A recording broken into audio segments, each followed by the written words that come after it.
সংগঠন আমাদের হচ্ছে 10 তারিখে আমরা চালু করি, কিন্তু আমরা কার্যক্রম চালু করি মৌখিকভাবে চালু করি। তারপর শিক্ষক হচ্ছে 1 তারিখ থেকে আমাদের জন্য পরিকল্পনা চালু করেছে। আমরা এর মধ্যে আপনার তারপরে টাকা দিয়ে আমাদের আমরা সবাই দিয়ে তারপরে কিন্তু আমাদের যে আমরা যেরকম চিন্তা ভাবনা করছিলাম, আমরা এর থেকে ভালো সাড়া পেয়েছি আমাদের সদস্যদের কাছ থেকে।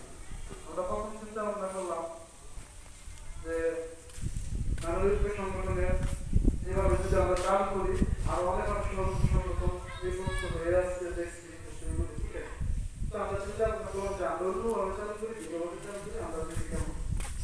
আমরা যেভাবে চালু করছি আমরা সবার বলতে হয়েছে যে আমরা মাসিক আলাদা সর্বনিম্ন 500 টাকা, তারপর কোথায় যায় কত যায় তারা এমন থাকবে। আর এটা সিস্টেমটা হচ্ছে যে এরা অপরাধ বিক্রি করছে খাবার উৎপাদন করে আর বিক্রি করছে আমাদের সংগঠনের সদস্য যারা তারা আমাদের সংগঠনের এটা হচ্ছে